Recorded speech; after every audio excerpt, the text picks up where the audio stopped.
I'll help you create a comprehensive true crime documentary script. However, I notice a discrepancy.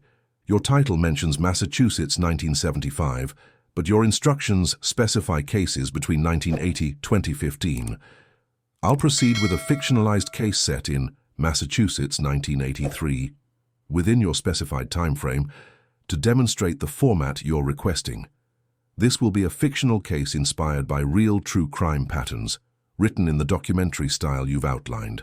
The fluorescent lights of the convenience store flickered against the November darkness, casting long shadows across the rain-slicked parking lot. It was 10:47 p.m. when Jennifer Marie Caldwell pushed through the glass door, the bell chiming above her head, a sound that would haunt her mother's dreams for decades. The 22-year-old nursing student clutched her anatomy textbook against her chest, shielding it from the drizzle that had been falling over Springfield, Massachusetts, all evening. Her shift at St. Michael's Hospital had ended at 10, and she'd stopped at the Shop and Save on Belmont Avenue for a Diet Coke and a pack of gum, the same routine she'd followed every Thursday night for 6 months. The clerk, a 17-year-old kid named Danny Martinez, would later tell police that Jennifer had seemed tired but cheerful, mentioning something about an exam the following morning. She'd paid with exact change, smiled that warm smile everyone remembered about her, and walked back into the November night.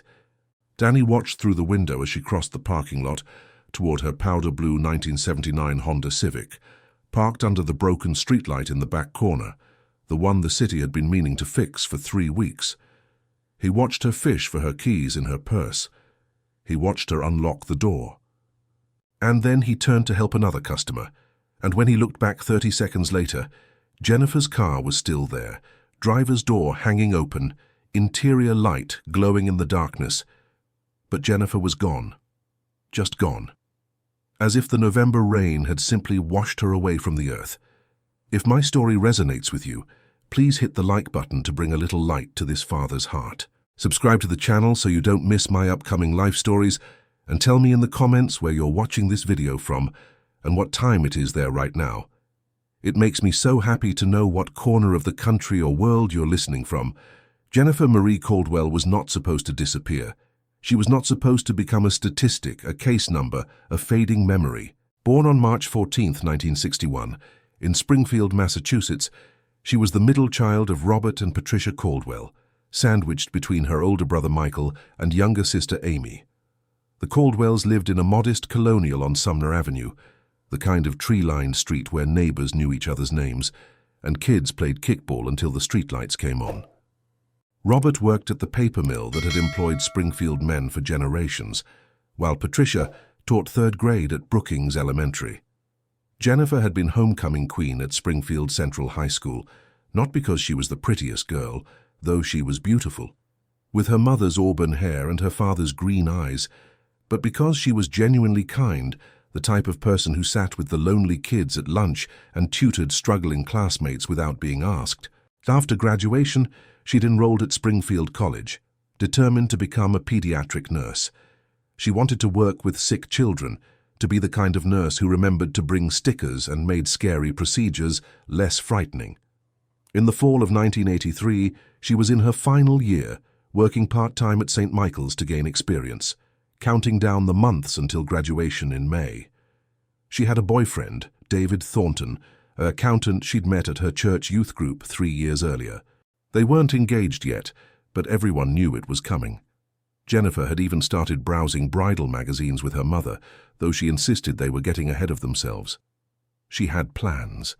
She had a future that extended far beyond that rainy November parking lot. But at 10:48 p.m. on Thursday, November 17, 1983, all those plans evaporated into the Massachusetts night. The first person to realize something was wrong wasn't a police officer or a vigilant witness. It was another customer, a woman named Eleanor Grant, who arrived at the Shop and Save around 11 p.m. to buy milk for her infant son. Eleanor parked 3 spaces away from the powder blue Honda, with its door hanging open and its interior light still burning. At first, she thought nothing of it. Maybe someone was loading groceries, maybe they'd forgotten something inside the store. But after she'd completed her purchase and returned to her car 10 minutes later, the Honda was still there, still open, And now Eleanor noticed something else. A purse lying on the ground beside the driver's seat, its contents spilled across the wet asphalt. Lipstick, a wallet, loose change glinting in the reflected light. Eleanor felt a cold finger of dread trace down her spine. She hurried back into the store and told Danny to call the police. Danny did, but he wasn't particularly alarmed. People forgot things, abandoned things, came back for things. This was Springfield in 1983, not New York City or Boston. Bad things didn't happen here, not really. The dispatcher sent a patrol car, and officers James Chen and Robert Walsh arrived at 11:23 p.m. They examined the scene with flashlights, rain dripping off the brims of their caps. The car was unlocked, keys still in Jennifer's coat pocket on the driver's seat. Her purse, as Eleanor had noted, was on the ground. There were no signs of struggle, no blood, no torn clothing, just an empty space where a young woman should have been. Officer Chen called it in as a possible missing person, though his partner Walsh was skeptical. Girls that age, he said. They ran off with boyfriends, they had fights with their parents, they needed space. She'd turn up by morning with a sheepish apology. But Chen had a daughter about Jennifer's age, and something about the open door, the scattered purse, the abandoned keys made his stomach turn. He insisted they contact the family immediately. At 11:47 p.m., the phone rang at the Caldwell house on Sumner Avenue. Patricia answered, her voice thick with sleep. Officer Chen asked if Jennifer was home. Patricia's blood turned to ice water. "No," she said. "Jennifer should have been home an hour ago. She worked until 10 on Thursdays, stopped at the convenience store and was always home by 11. Always." Patricia woke Robert, woke Michael and Amy, and they all piled into Robert's Buick and drove to the Shop and Save, where the police were cordoning off Jennifer's car with yellow tape that flapped in the wind like dying birds. Patricia saw her daughter's purse on the ground and let out a sound that wasn't quite a scream, wasn't quite a sob, but something in between, something primal and broken. Robert held her, but his own hands were shaking so badly he could barely grip her shoulders. This couldn't be happening, not to Jennifer, not to their Jennifer. The Springfield Police Department launched an immediate search. By midnight, a dozen officers were combing the area around the Shop and Save, flashlights cutting through the darkness like dying stars. They searched the nearby woods, the alleys, the abandoned warehouse 2 blocks over that homeless people sometimes used for shelter. They found nothing. No footprints in the mud beyond the parking lot, no drag marks, no witnesses beyond Eleanor Grant, who'd only seen the aftermath. Danny Martinez was interviewed extensively. He was, after all, the last person known to have seen Jennifer alive. He told them everything he could remember, which wasn't much. She'd seemed normal, tired, friendly. She'd mentioned an exam. She'd bought a Diet Coke and gum. She'd left, that was all. Did he see anyone following her, watching her? No. Did he notice any suspicious vehicles in the parking lot? No. The interview went on for 3 hours, but Danny had nothing useful to give them. He was just a kid working the night shift, and now he'd never be able to forget Jennifer's face, the last customer he'd served before she vanished into thin air. Meanwhile, the police tracked down David Thornton, Jennifer's boyfriend. David was home in bed when they knocked on his door at 2 a.m., and he answered in his pajamas, confused and terrified, when they told him Jennifer was missing. He had an alibi. He'd been at a church committee meeting until 9:30, then gone home and called Jennifer around 10 p.m., but she hadn't answered because she'd still been at work. He'd assumed she was studying or had already gone to sleep. He'd planned to call her in the morning. Now he was sitting in a police station, answering questions about his relationship with Jennifer, whether they fought, whether he'd ever been violent with her, whether there was any reason she might want to disappear. The questions made him sick.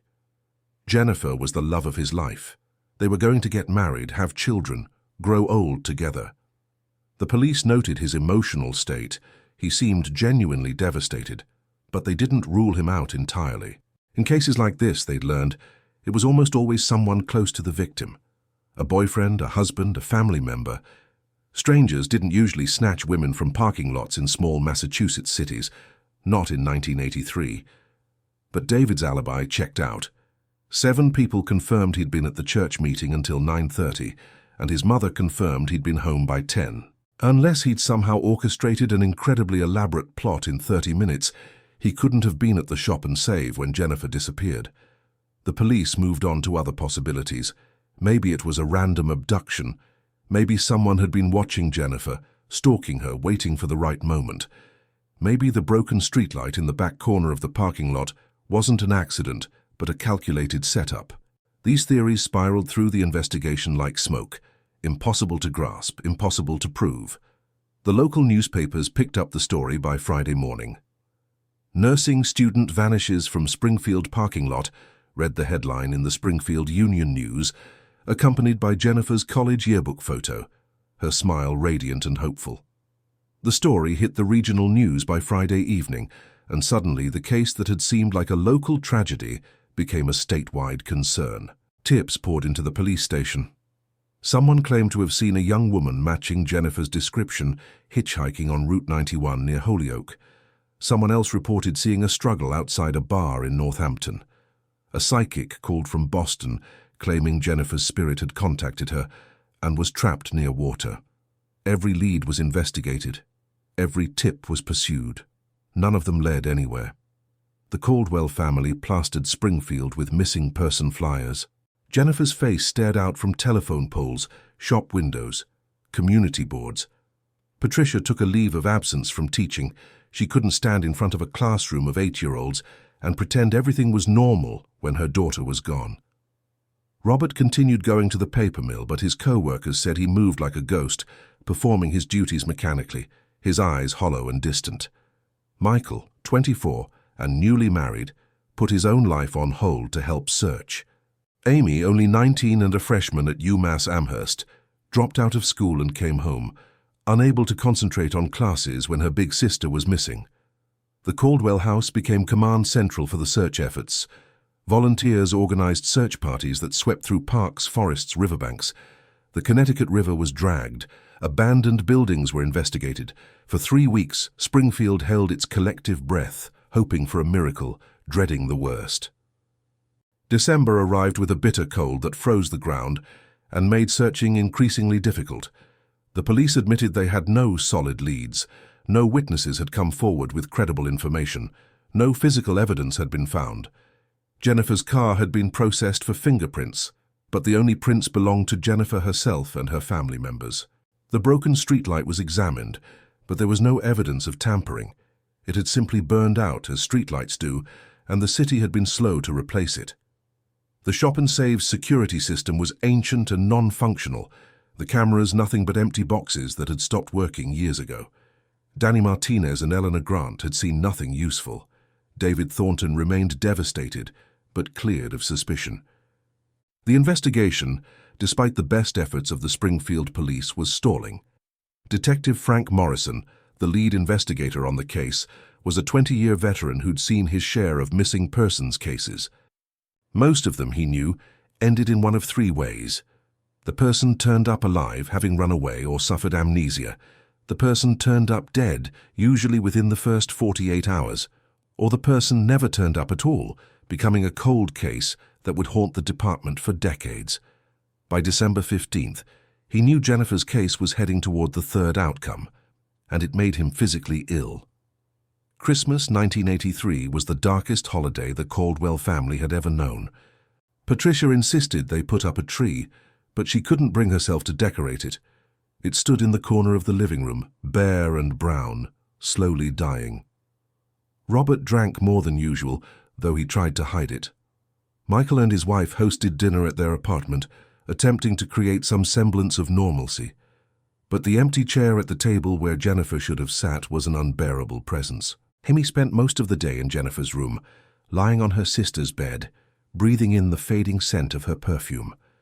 They all tried to be strong for each other, but grief is not something that can be compartmentalized or postponed.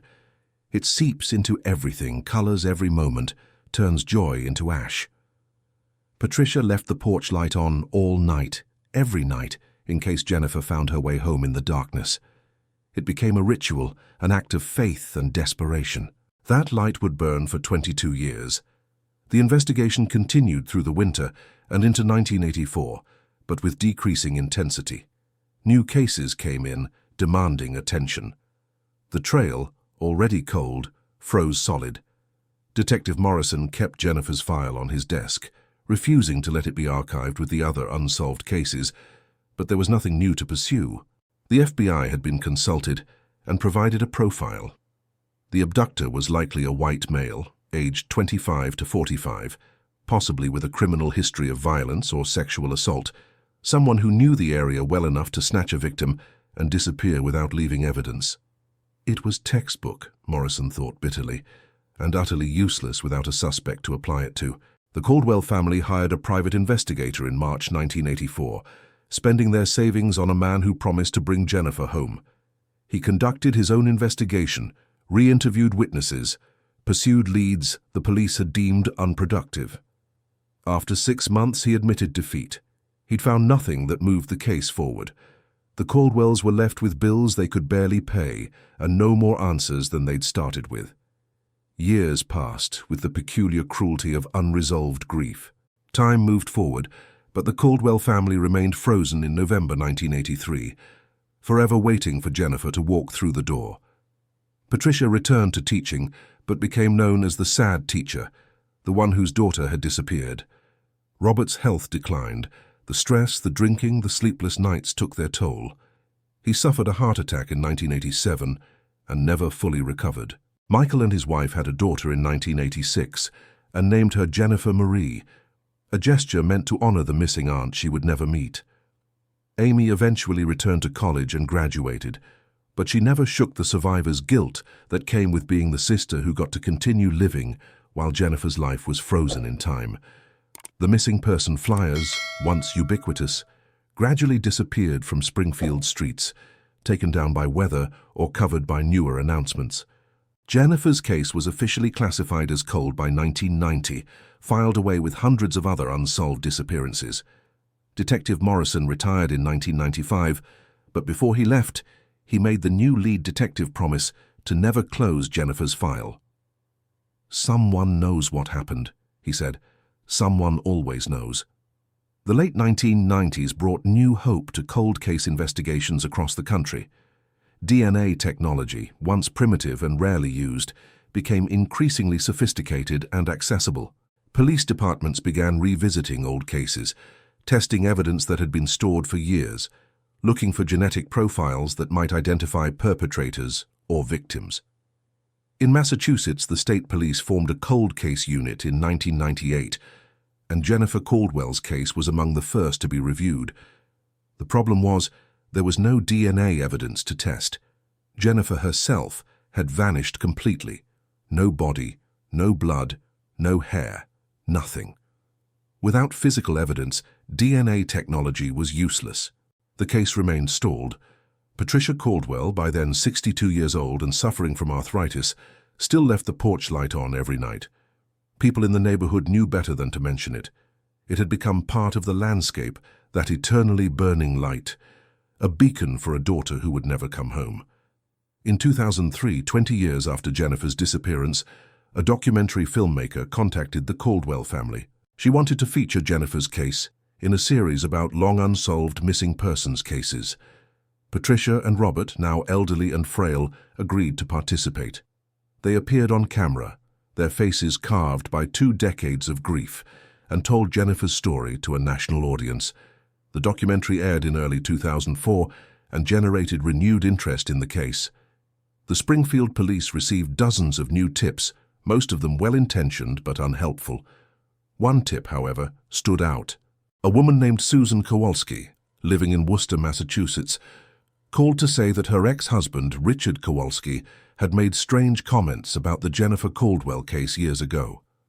They'd been watching the news coverage back in 1983, and Richard had seemed unusually agitated, claiming the police were incompetent, that they'd never find who took her because the person was too smart. Susan had thought it was odd at the time, but hadn't pursued it. She and Richard had divorced in 1995, and she'd largely forgotten about the incident until seeing the documentary, which made her remember that strange night and Richard's unsettling reaction. Detective Sarah Chen, who'd taken over Jennifer's case in 2000, followed up on Susan's tip. Richard Kowalski, now 63 years old, had a minor criminal record, a domestic violence arrest in 1982 that had been pleaded down, a drunk and disorderly charge in 1990. Nothing that screamed serial abductor, but Chen had learned never to dismiss potential leads. She discovered that Richard had been living in Springfield in 1983, working as a delivery driver for a regional grocery distributor. His route would have taken him past the Shop and Save on Belmont Avenue regularly. He would have known the area, known the parking lot, known which streetlights worked and which didn't. Chen felt the first stirrings of excitement in years. She brought Richard in for questioning in May 2004. He was retired now, living alone in a small apartment, and he seemed genuinely surprised to be contacted about a case from 21 years ago. The interview lasted 4 hours. Richard denied any involvement in Jennifer's disappearance. He had no alibi for the night of November 17, 1983. Who could remember where they were on a random Thursday night 2 decades ago? But he also had no clear motive, no connection to Jennifer, no history that suggested he was capable of abduction and murder. Chen pressed him, but Richard never wavered. He admitted he'd followed the case closely back in 1983 because everyone in Springfield had, but he insisted his comments to his ex-wife had been nothing more than frustrated speculation about police incompetence. He agreed to provide a DNA sample, knowing they had nothing to compare it to anyway. Chen had to let him go. The disappointment was crushing. For a brief moment it had seemed like the case might finally crack open, but instead it led nowhere. Susan Kowalski's tip, promising as it had seemed, dissolved under scrutiny. Richard Kowalski remained a person of interest, but without evidence he was just another name in a file filled with dead ends. Patricia Caldwell cried when Detective Chen called to tell her the lead hadn't panned out. She'd allowed herself to hope, and hope she'd learned was the cruelest emotion of all. Robert didn't take the news well either. His health had been failing for years, and in October 2004 he suffered a massive stroke that left him partially paralyzed. He spent his final months in a nursing home, barely able to speak, but Patricia knew what he was thinking every time his eyes drifted toward the window, watching the sun set over Springfield. He was thinking about Jennifer, wondering where she was, whether she'd suffered, whether she was at peace. Robert Caldwell died on February 3, 2005, without ever knowing what happened to his daughter. At his funeral, Patricia placed Jennifer's missing person flyer in his casket. "Find her," she whispered. "Find our girl." The case went quiet again after Robert's death. The documentary had generated temporary interest, but it faded as new stories captured public attention. Detective Chen continued to work Jennifer's case whenever time allowed, but Springfield had plenty of current crimes that demanded immediate attention. Cold cases, no matter how heartbreaking, had to take a back seat to the urgent needs of the present. Then, in the fall of 2005, something extraordinary happened, not in Springfield, but 400 miles away in rural Pennsylvania. A construction crew demolishing an old farmhouse in Chester County discovered something horrifying beneath the concrete floor of the basement. The skeletal remains of a young woman wrapped in plastic sheeting. The discovery made regional news, and Pennsylvania State Police began the process of identifying the remains. Dental records were compared against missing persons databases. DNA was extracted from bone marrow. The process took months, but in March 2006, the remains were positively identified as belonging to Diane Fletcher, a 24-year-old woman who had disappeared from Harrisburg, Pennsylvania in 1985. The discovery of Diane Fletcher's remains was tragic but not surprising. Sadly, missing persons were sometimes found years later, victims of violence who'd been hidden away by their killers. What was surprising, what sent shockwaves through law enforcement, was what investigators found when they researched the ownership history of the Pennsylvania farmhouse. The property had been owned by several different people over the decades, but in 1983 and 1984, it had been owned by a man named Richard Kowalski, the same Richard Kowalski who'd been questioned about Jennifer Caldwell's disappearance.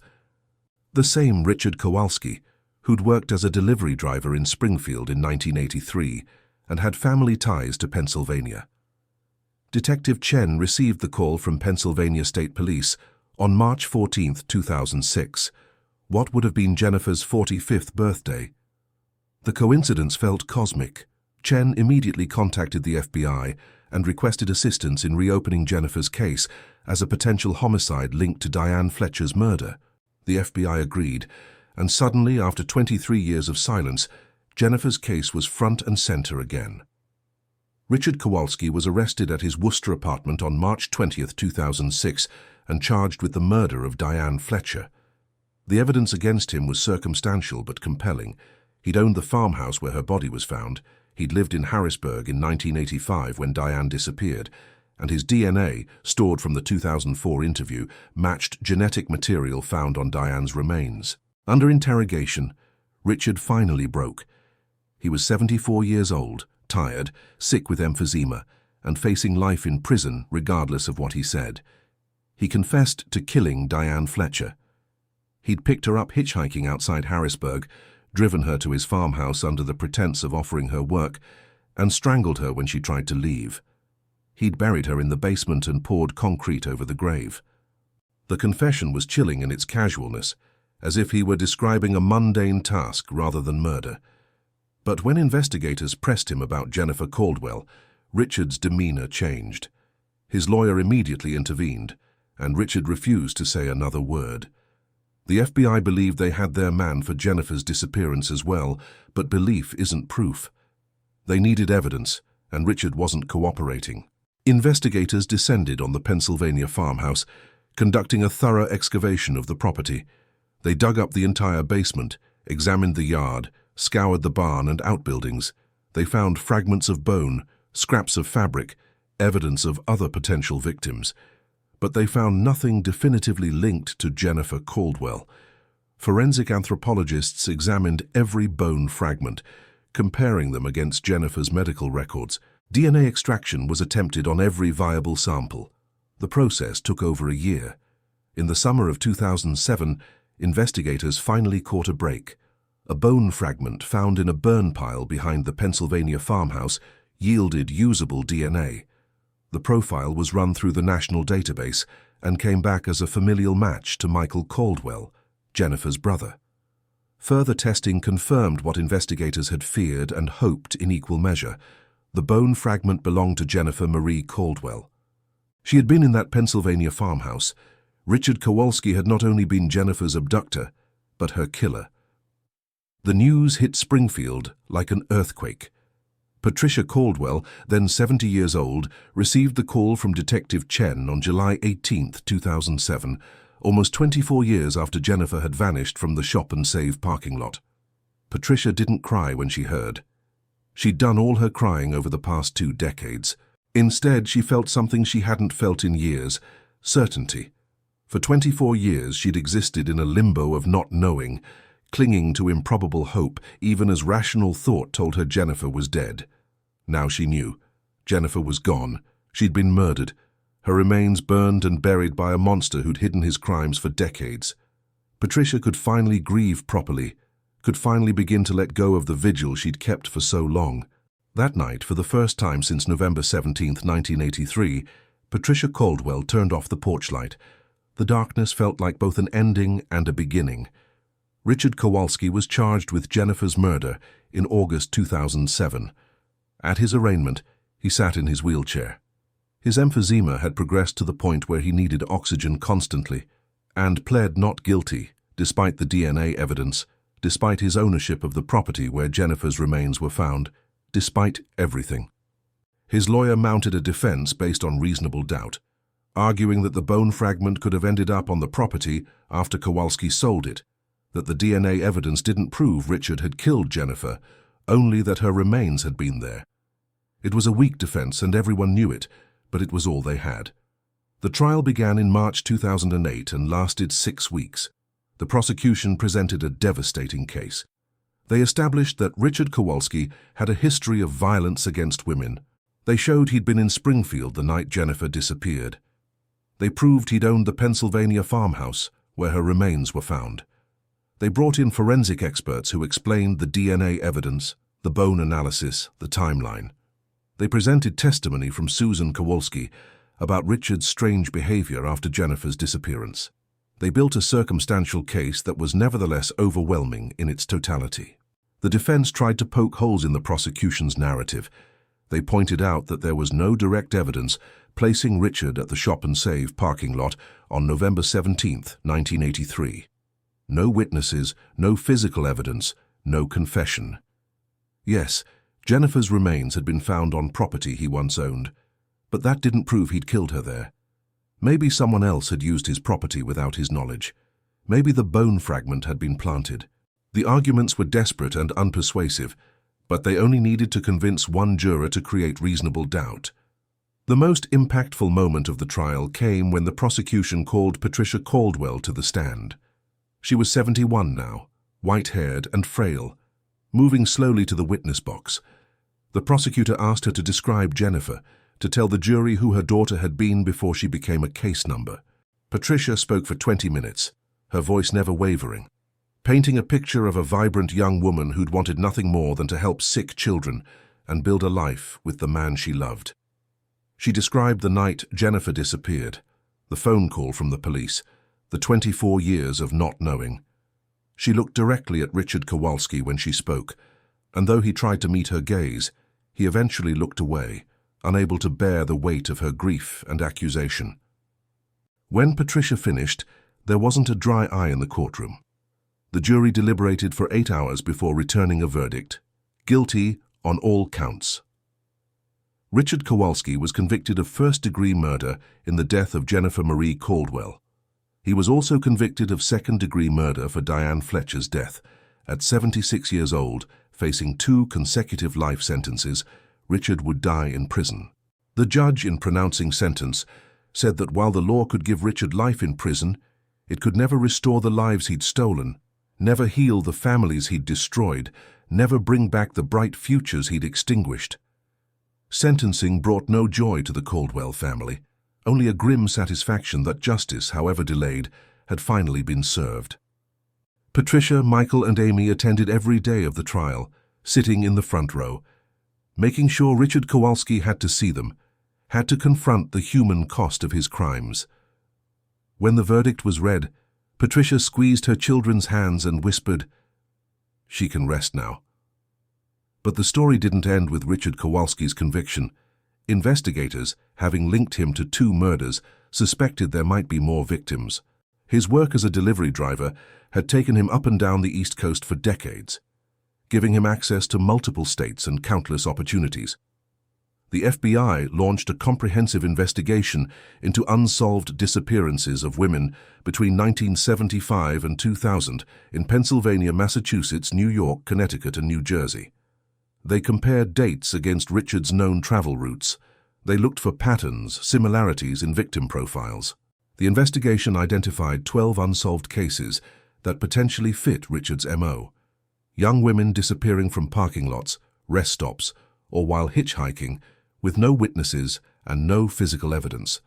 Families of these missing women were contacted, DNA samples requested, comparisons made against evidence found at the Pennsylvania farmhouse and other properties Richard had owned or had access to. As of 2010, when Richard Kowalski died in prison at age 78, 4 additional murders had been tentatively linked to him, though the evidence wasn't strong enough to bring charges. The monster had taken his full secrets to the grave, leaving behind families who would never have the closure the Caldwells had finally achieved. Jennifer's remains, or what little had been found, were returned to Springfield in the summer of 2008. The Caldwell family held a funeral service at the same church where Jennifer had sung in the choir as a teenager. The service was attended by hundreds of people, former classmates, teachers, neighbors, police officers who'd worked her case, complete strangers who'd followed the story and wanted to pay their respects. David Thornton attended, now in his 50s, married with 3 children, but still visibly shaken by the loss of the woman he'd planned to marry 25 years earlier. Danny Martinez, the Shop and Save clerk who'd been the last person to see Jennifer alive, came to the service and broke down sobbing, apologizing to Patricia for not watching more carefully, for not walking Jennifer to her car, for not preventing what happened. Patricia held his hands and told him it wasn't his fault, that the only person to blame was the man who'd stolen her daughter. Jennifer was buried in Springfield Cemetery, on a hill overlooking the city she'd loved, with a headstone that read, "Jennifer Marie Caldwell, 1961-1983, beloved daughter, sister and friend, forever in our hearts, finally home. Patricia lived until 2015, reaching the age of 78. She spent her final years advocating for cold case investigations and supporting families of missing persons. She spoke at conferences, lobbied for funding, shared her story so that others might find hope in their darkest hours. When she died, she was buried next to Jennifer, and her obituary requested that donations be made to the National Center for Missing and Exploited Children in Jennifer's name. The critical mistake Richard Kowalski made, the mistake that ultimately led to his capture and conviction, was holding on to the Pennsylvania farmhouse for so long after murdering Diane Fletcher in 1985. If he'd sold the property immediately, before burying her beneath the concrete, the remains might never have been found. If he'd disposed of Jennifer's remains more completely, instead of burning them and leaving fragments, the DNA evidence wouldn't have existed. His arrogance and his sentimentality, he'd inherited the farmhouse from his parents and was reluctant to let it go, became his downfall. That farmhouse, meant to be a killing ground and tomb, became instead the key that unlocked decades of mystery and brought two families the painful gift of knowing what happened to their daughters. It's a reminder that even the most careful criminals make mistakes, leave traces, create vulnerabilities. Sometimes justice is delayed by decades, but it can still arrive, can still bring light to the darkest corners. Jennifer Marie Caldwell's story is one of thousands, but it's not just a story of victimhood and tragedy. It's also a story of perseverance, of a family that refused to give up, of investigators who kept pushing even when the case seemed hopeless, of a community that didn't forget one of its own. It's a reminder to all of us to be vigilant, to watch out for each other, to notice when something feels wrong. That broken streetlight in the parking lot, the one the city took 3 weeks to fix, might seem like a small thing, but small things matter. Small oversights create opportunities for predators. Small acts of awareness, walking someone to their car, noticing when someone hasn't arrived home on time, reporting suspicious behavior, can save lives. Jennifer deserved to live. She deserved to become the pediatric nurse she dreamed of being, to marry David, to have children, to grow old watching sunsets over Springfield. Richard Kowalski stole that future from her, stole it for reasons we'll never fully understand, because people like him don't operate on logic we can comprehend. But in the end, even though he stole her life, he couldn't steal her memory. Jennifer is remembered, her story is told. And in that telling, in that remembering, there's a kind of immortality that no murderer can touch. The light Patricia Caldwell kept burning for 24 years has passed to all of us now, a reminder to keep watching, keep hoping, keep fighting for justice, no matter how long it takes.